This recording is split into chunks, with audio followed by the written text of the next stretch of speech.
Well, good evening, everyone. How are you this evening? Great. Glad you could join us. Hey, we have some seats up front, you know. This is, it's not church. It's not church, so feel free. I know that there's a little bit of space issue here in the center, but feel free to come up front. We don't bite. We won't call on you.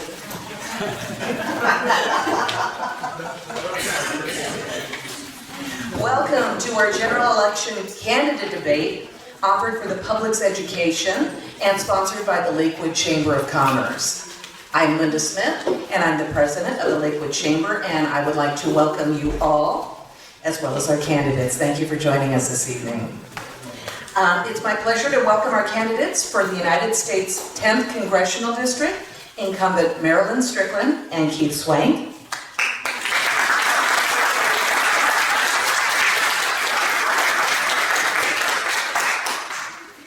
And I have a couple of notes for our audience. First of all, if you're not aware, there is a restroom, restrooms, one for each of us, right down that hallway there. And so I think that's our only housekeeping matter. See this? I'm going to turn mine off right now.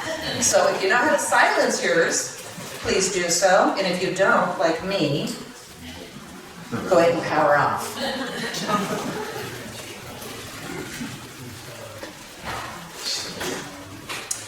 I am excited because this evening we have two videographers here to record the debates. Thank you, John and Jeannie Ortiz, for volunteering your time. Thank you.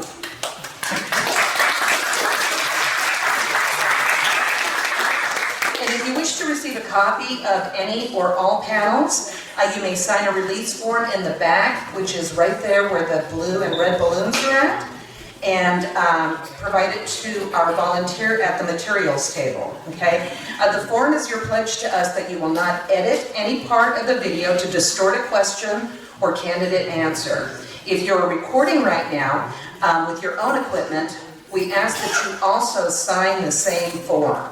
We will also upload the debates on the Lakewood Chamber's YouTube channel. Please, no clapping or disruptive noise from the audience throughout the debate. And I've already asked you to silence your phones. So, here's the general overview of this evening. Candidates have been briefed in advance as to the rules of the forum. This evening, I will serve as the moderator for the panel seeking the 10th Congressional District seat. I'll present all the questions. My assistant, Bev Scott, serves as the timer and is keeping the candidates within their allocated time. The timer will hold up cards advising candidates of remaining time throughout the process. And then the next panel for Pierce County Auditor will be moderated by Brigadier General Doug Richardson and former Mayor of Lakewood. And his assistant will also be keeping the candidates within their allocated time. So a coin flip by the candidates determine the sequence in which each will be called upon to do opening statements and the opposite sequence for the closing statements. I've already been provided with the information, and so tonight's format will go as follows. Each candidate gets a 2-minute opening statement. Responses to each question is to be limited to 1.5 minutes each. And then after both candidates have answered their question, they get 30 seconds to rebut each other after both candidates have spoken. Each will get a 2-minute closing statement, and response to questions shall be on a rotating basis, back and forth, starting with the first person to give the opening. So, the moderator, which is me, shall require all candidates to adhere to the timer's stop advisory, and there will be a 15-minute break between the two panels this evening so that you can have an opportunity to greet the candidates and chat a little bit more extensively with them. So, Keith won the coin toss, so let's go ahead and start with your 2-minute opening statement. My name is Keith Swank. I'm a United States Army Airborne Infantry veteran, and I'm a 32-year veteran commander of the Seattle Police Department. I became a police officer at the height of the crack epidemic in 1990 and have watched progressive policies increase violent crime throughout our neighborhoods. Tacoma just registered its 31st homicide of the year. Tacoma's per capita murder rate rivals Chicago's. With 4 months to go, Seattle had its 44th homicide, already surpassing last year's total. People in the 10th district are hurting. Inflation is at a 40-year high. The price of gas has doubled since January of 21. We are facing food shortages, and mothers can't find formula for their babies. This is happening in America, and this is unacceptable. Fentanyl overdose is the leading cause of death among 18 to 45-year-olds. Last year, over 107,000 Americans died of opioid overdoses, lowering our life expectancy for the first time in decades. President Biden wants to forgive student loan debt and saddle you and me with it. It's not fair for you to pay for someone else's debt. I joined the military, as I'm sure many of you did, to earn money for college, and as you, I worked during my college years. This is designed to get votes. President Biden and Nancy Pelosi, Democrats, are responsible for these problems. But I'm not just going to talk about problems and not give solutions. First, we need to hold violent criminals accountable and keep them in jail. We need to return the tools to the police that were taken away, such as pursuit, reasonable suspicion, and lawful use of force. Yes. The federal government needs to stop spending and printing money. This is the root of inflation. We need to return manufacturing here to the United States. We need to protect our southern border to stop the flow of fentanyl and human trafficking. This will save lives. Now is the time for real solutions and actions, not empty rhetoric.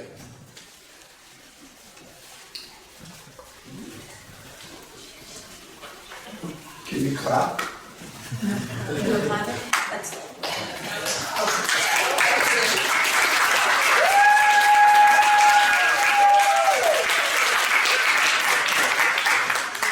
I would really prefer that we not do that until the very end, but thank you. Thank you for asking. Good evening, everyone. My name is Marilyn Strickland, and I have the honor of representing the 10th Congressional District of Washington State. As a former mayor and a former CEO of the Seattle Metropolitan Chamber of Commerce, I understand local government, I understand the needs of business, and as the endorsement that they gave me in the Seattle Times said, my team is focused on doing the mundane work that doesn't always make headlines. To date, we have returned $6 million to people in our district, from the Veterans Administration, from Social Security, from the IRS, money owed to people who live here in this district. I'm also proud to say that I understand the relationship that local government has, state government has, and federal government has. Every day I fight for a nation that is more safe, more just, and more secure. And by doing that, I make sure we have federal resources to support the work happening at local government, because local government is where law enforcement happens. I'm also proud to have secured $12 million for important projects here in the district.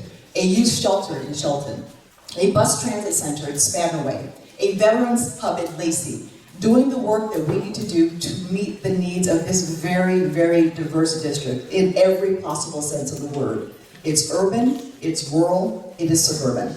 I'm also proud to secure $75 million for our defense communities so they can work on infrastructure to improve transportation in and around Joint Base Lewis McChord. As we think about what has happened in the last 18 months in this country, I am very proud that we have worked so hard. During a pandemic in January of 2021, we got the American Rescue Plan, money in pockets, money to save businesses. We got the Affordable Care Act. We helped expand access to the Affordable Care Act. And recently, through the Inflation Reduction Plan, we have reduced the cost of prescription drugs by allowing Medicare to negotiate it and capping insulin at $30 a month per people. That is putting money back in people's pockets, and I'm proud to be here tonight and look forward to this debate.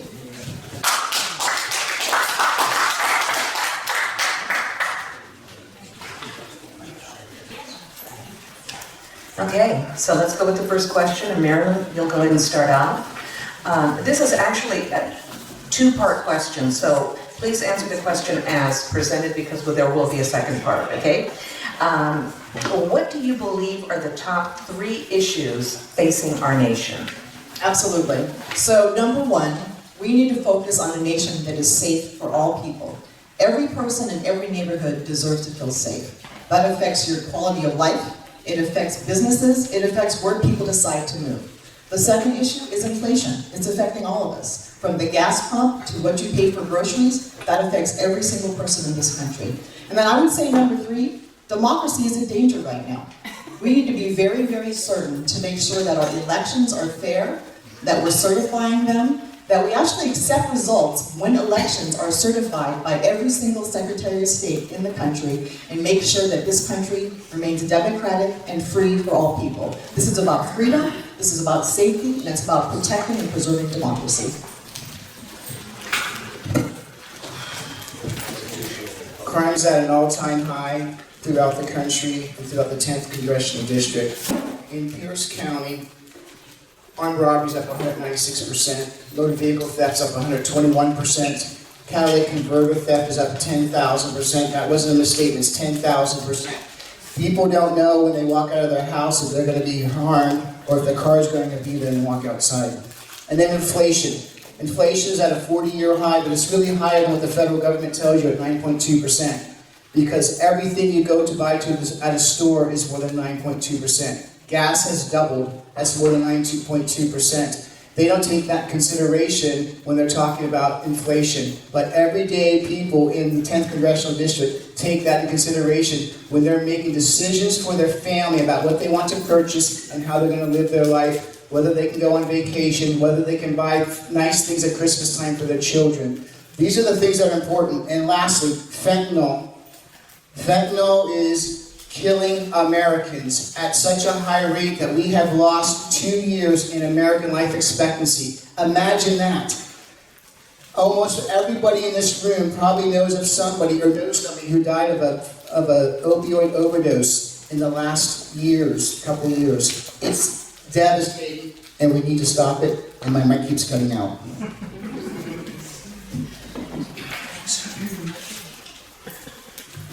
Marilyn, do you care to read that? I do not. Okay. Keith? Nothing further, thank you. Okay, if we could just check the mic for a second. He's got to wear the mic, okay. We're good? So we'll go to the next question. This is a follow-up. Keith, what is your solution to each of the top 3 issues you believe is facing our nation? Dealing with crime, we need to get back to allowing police officers to do their job. We need to fund police agencies, not defund them. We also need to make sure that we go back and reenact the policies and laws that police worked under before, such as reasonable suspicion instead of probable cause to stop somebody who committed a crime. Citizens are being victims of crimes, and police aren't allowed to do their job because of the legislation that's been passed specifically here in Washington, in Olympia. Even though the federal government shouldn't be involved in local law enforcement, I'll be a strong advocate in Washington, D.C. to let people know what is necessary for us to be safe here in our communities in the 10th District. Inflation. We need to stop spending money at the federal government level, and we need to stop printing money. That is the root of inflation, and we need to stop that. And drugs, we need to secure our southern border. There is so much fentanyl coming across the border every day, every month. It's enough to kill everybody in America times and times over again. And just now they have fentanyl that looks like candy that they're going to be distributing to children. This is coming from China, and it's coming here to kill our people, and we need to stop it immediately. Thank you.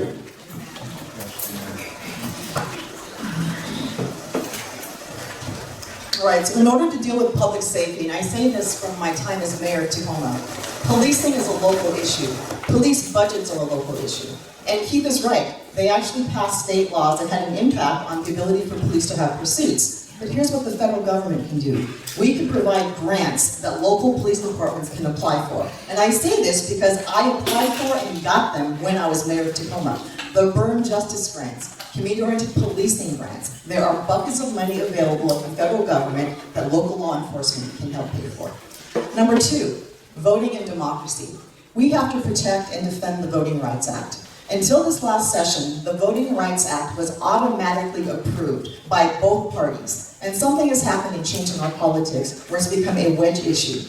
Having people vote does not favor one party or the other. That is the basis of democracy. But when elections are legitimate and certified, we cannot engage in behavior that tries to undermine democracy. And then finally, with inflation, we passed the Inflation Reduction Act. It's going to reduce the cost of prescription drugs, and you know what? You're going to benefit from it. $30 a month insulin, and a whole host of things that are going to help make our communities stronger. The Inflation Reduction Act has been touted by a bipartisan group of economists as something that is not going to increase the national debt and strengthen our economy. Thank you. I'm going to ask our audience to please be respectful of both of our candidates. I would really appreciate it, thank you. Keith, do you have any rebuttal? Yes. Yes. Yes, thank you. We have a difficulty hiring police officers because the politicians around the local levels here speak ill of police officers, and we can't find good qualified people to become police officers. It's very difficult. And we are a republic, not a democracy, and we need to make sure to continue to be that way. Thank you. Marilyn? Nothing to add, thank you. Thank you. Okay, next question, Marilyn. Most media outlets blame the flood of immigrants across our southern border to the increased loss of American life, due to the illegal drug fentanyl, and the rise in crime because of gang-related immigrants. Do you agree? If so, what is the solution to addressing these important issues? When we think about crime and drugs in America, it is not solely restricted to our southern border. It happens all over the place. You can bring drugs across the southern border, you can fly it in, you can bring it from the northern border. So my solution is this: let's get to the root cause of why there's so much demand for fentanyl. Is it being overprescribed? How do people get hooked on it? Number two, we do need comprehensive immigration reform, and we do need to secure our borders. We should be funding our border patrol at a higher level so that they can do their jobs, but we have to take a comprehensive approach to this.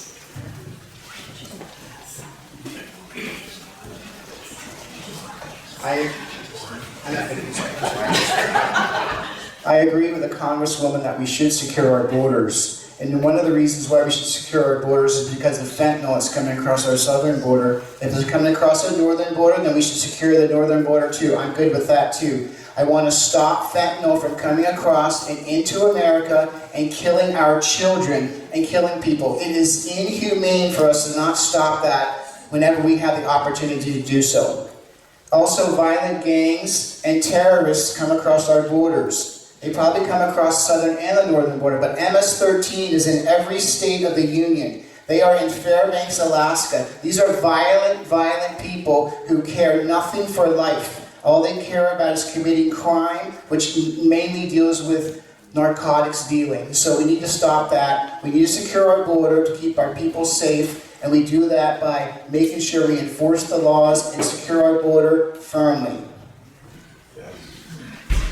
Marilyn? So when we take the oath of office, we take the oath to protect ourselves from all enemies, foreign and domestic. So when we talk about terrorism, we need to look at all of it. Okay. Nothing further. Thank you. Okay, Keith, next question. The President, Senator Murray, and the tribes have recently discussed the need to breach at least 4 of Washington State's dams. Farmers and many public utility companies are sounding the alarm. What is your view on the topic and your solutions? I disagree with breaching the dams. The dams provide irrigation to farmland in Washington State that is very vital, and we're going to find out how much more vital it is to us as we start coming to these food shortages that are going to happen worldwide. Washington State provides agriculture that helps to feed the world, and we need to make sure that we continue on with that, and these dams provide that. Also, we talk about clean power. Hydroelectricity is clean. We need to make sure we continue with that also, because we are stopping natural gas and other things throughout the state, and we're going to turn into California where we are having rolling brownouts and rolling situations without power, so we need to make sure we keep these going. And lastly, That is a way for us to transport things up and down throughout the country that we need to get to the ocean and various places throughout the state of Washington and Oregon and other points. Thank you. Breaching the dams is going to have an effect on hydroelectric power, which is abundant and affordable right now. So as we have this conversation, we have to ask ourselves one question. If there's a desire to breach the dams, then what do we do instead to have abundant, effective, and affordable hydroelectric power? Now, the bigger issue here in this conversation is about the salmon and the ability to make sure that we have an abundant supply of salmon which are fed to orcas who eat them.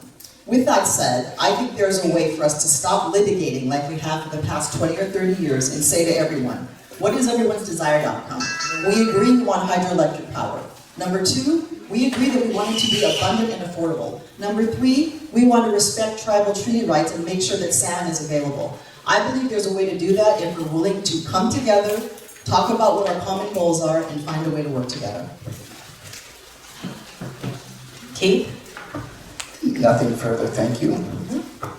Marilyn? Nothing else? Okay. I like that. Next question? Next question. President Biden recently forgave a significant amount of student loans for people earning less than $125,000 or $250,000 if married. Some estimate the total cost to be approximately $500 billion. Does the President or Congress have the legal right to take such action under our Constitution? What gives or prohibits this action? Do you agree or disagree with the President's actions? That would be you, Marilyn, I guess. Thank you. When you think about the loan forgiveness conversation, this really is not addressing the root problem. Why is college so unaffordable today? Back in the Stone Ages, when I was a student at the University of Washington, a full course load in one quarter was $343. Now, I was able to go to college affordably because of my father and the GI Bill. But today, the cost of college is so high, and students take out loans that are predatory in nature and get charged huge interest rates and get ripped off. So the structural question is, why is college unaffordable, and why are predatory loans part of this conversation? However, Pell Grants are for families that make $60,000 or less. That's how these students qualify for these loans. Having these loans forgiven allows these people to participate in the society. And by the way, these are people in their 60s who carry these loans still. So let's talk about the ability to buy a home, to start a business, to participate in the economy. In many ways, this type of forgiveness is what we call stimulation for the economy. The same way we did PPP loans to help businesses if they kept people employed. This is not an either-or situation. Our job is to stimulate the economy and help people fully participate, and loan forgiveness, especially the Pell Grants, does just that. I have a $19,000 student loan. My payment's $200 a month. That does not make or break me from buying a house, especially out here in the 10th Congressional District. So, people who make $250,000 as a family, they want us to pay back their student loan for law school or medical school. They want the electrician, the plumber, the person who never went to college to pay for their loan because they did not do that. They want those of us who have paid for our loans ourselves to pay for their loan also. It's unacceptable, it's not fair, and it affects the poorest of the poor negatively because nothing is ever free. $500 billion will need to be paid back, and it will happen by the taxpayer. I suggest this. We have a 5-year moratorium on university tuition. And then after that, universities are not allowed to raise the tuition by more than the cost of inflation, and if they do, they will get no federal funds for them. That's what we should do. We should stop that right away because college is expensive. It is too expensive, and colleges have endowments worth billions and billions of dollars, and it's their time to pony up and give back to our students. Thank you.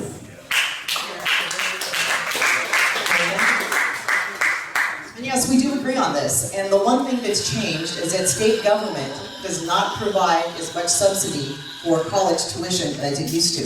So the state government has an opportunity to step up and pay more of public, so education is indeed still public. Neither one of you answered whether it's constitutional for the president to forgive the loans. That's the is it the House of Representatives that basically I'm sorry. that has the person? I withdraw the question. Thank you. That could be discussed during our break. Rebuttal? Well, I won't have a rebuttal, but I'll have it. It's unconstitutional for the president to invoke that with an executive order. It's not covered in the Constitution, so therefore it should go through the Congress. Marilyn, I'm going to give you 15 seconds if you would like to respond to the gentleman's question. He does have the authority to do that, and it's done through one of our bills, and I'm going to leave it. Thank you. Keith, what is your position on federal rights versus states' rights on abortion laws? If you believe Congress should act on this issue, how? I'm assuming we're talking about the Supreme Court Dobbs decision, which then said that the Roe v. Wade was overruled. So this is my take on it.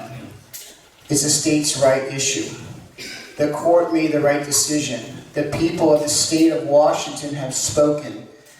They are for abortion in this state. It has no effect on what's going on in this state. So if you want to have an abortion in Washington state, it's still there. A lot of people who disagree with the Supreme Court ruling are going out and using scare tactics and telling people that if you try to have an abortion, you will go to jail and the Republicans will lock you up. And that's not true, as you all know that are here, but it's using scare tactics to get people to be very scared and vote for the Democrats. So here's the deal. There's going to be other decisions that should be decided by the states also, and hopefully the Supreme Court will act on those in the future. But this does nothing to change anything in Washington state. Some states are going to be anti-abortion states, and if you want to be pro-abortion, you can live someplace else where it's a pro-abortion state. And those of you who want to live in an anti-abortion state, if the people speak there, you can live there also. And that's what freedom's all about. You have the freedom to leave this state and go someplace else if you so desire. Yeah. Thank you. There are 23 states right now that are considering banning abortion. And what that means is that people are going to travel to get access to safe and legal abortion. Mitch McConnell has said that if the Republicans take over, they're going to have a federal abortion ban. So I think the question is, when do you support state rights or don't you? No one should be forced to give birth against their will. If someone gets raped, if there's a case of incest, if the woman's life is in jeopardy, you should not be forced to give birth. And when you think about the woman's right to choose, it's a healthcare issue, but it's also an issue about economic security. Most people who get abortions are married women. So again, states are in the process of making abortion illegal. Women are traveling across state lines to get abortions. There are doctors who have licenses in Idaho and Washington and are concerned about whether or not they can perform that procedure. So I support a woman's right to choose, I support bodily autonomy, and I do not believe that any person should ever be forced to give birth. Nothing further, thank you. Does that go for children shots?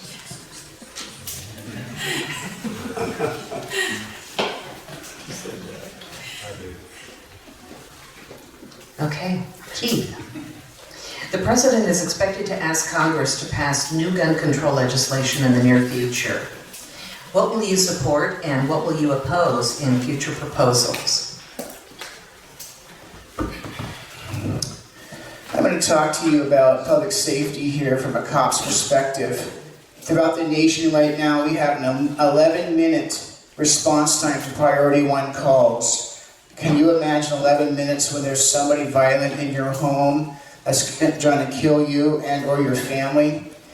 And we passed a 10-round magazine ban here in Washington State, and we were told it's to keep people safe. I'm going to explain something to you that maybe some of you know, maybe some of you don't know. If you've ever been in a shootout before, anybody in here been in a shootout?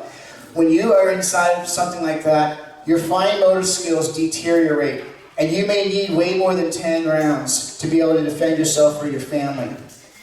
We train police officers all the time, and police officers miss 50% of the time at 10 feet and less during a violent confrontation, a life or death situation. That's what happens like that. So when we start talking about gun control and we start talking about limiting the capacity of magazines, that is something that we need to reconsider, because people need to have the ability to defend themselves, defend their families, and to defend people out on the street, to defend strangers if that so happens. Thank you. Thank you. So the House did pass gun safety rules, which required background checks.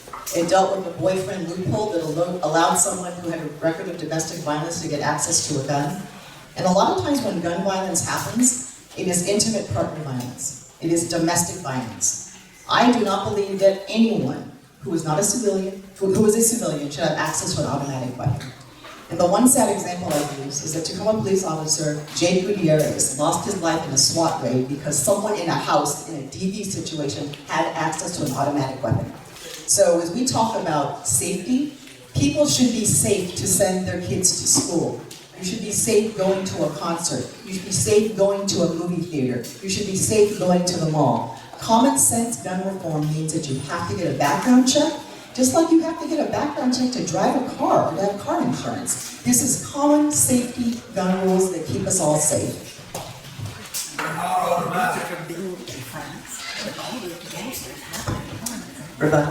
Yeah, automatic weapons are illegal. They've been illegal since the 1920s. They're called machine guns, and you can't buy those anywhere. So, and if somebody has it, it's very rare for that to happen. Schools are gun-free zones, which means it's a perfect zone for a violent criminal to go in and kill children. We've seen that happen too much. So this gun-free zones is not the answer either. Yeah. There are more guns in America than there are people. And I stand corrected. Not automatic weapons. Weapons with large magazines that shoot tons of bullets that are meant to kill large numbers of people at the same time. That's what I'm talking about. But here's the deal.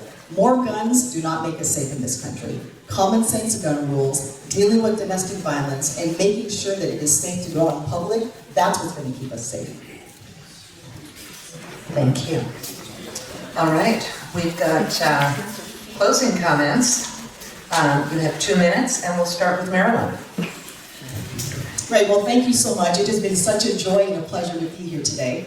And I'm here today representing the 10th Congressional District of Washington State, where every day my team and I work hard to make sure that we have a nation that is more safe, more just, and more secure.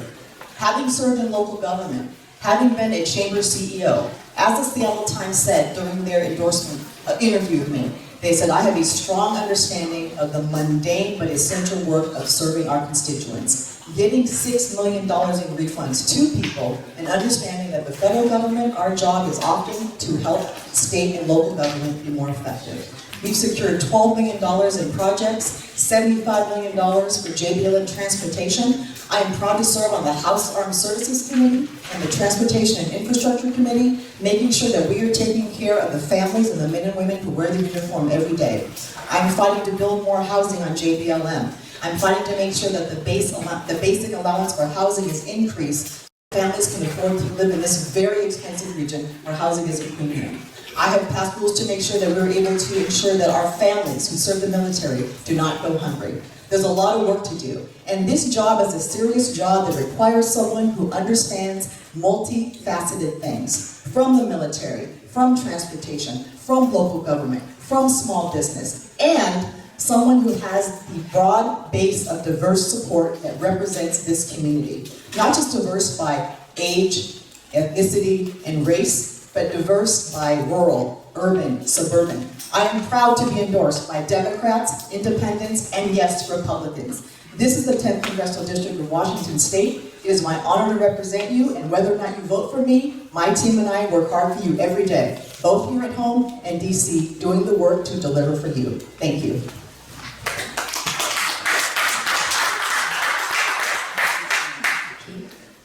Thank you for hosting this tonight. I really appreciate it. I'm a police officer. I've been one for 32 years, and crime is the highest it's ever been. We need to have people that are out in office that stand for decreasing crime. We need to make sure that we fund police officers, police departments. We need to make sure we hire the best and the brightest like we used to do. I'm a de-escalation expert. I go around the country and teach that to people. So police officers are out there dealing with homelessness every day and people in mental health crisis brought on by drugs and mental health disease. We need to make sure we get them the resources that they need. Inflation is out of control. It's going on because the government continues to spend and print money, and we need to put a stop to that. I can guarantee you this, I would not vote lockstep with the Republican Party when I'm back in Washington, D.C. because they spend too much money also. They all need to stop spending money. They're spending our children and grandchildren's money, and we need to stop it right away. The congresswoman talked about bringing money back to Washington State, and some people think that's commendable. I say we shouldn't take your money in the first place, so you can keep it here in the first place and have it to use it for your family right here. Drugs are killing our citizens. They're coming across the southern border, being made in China, and coming through our southern border and killing our people. We need to stop that. And one last thing. As your congressman, I want to make sure that we do things like we make sure we ban trading stocks of family members of Congress. We make sure that we stop that because the people that go to Congress and their family somehow become millionaires in just a few years' time, and we'll put a stop to that too. Thank you so much.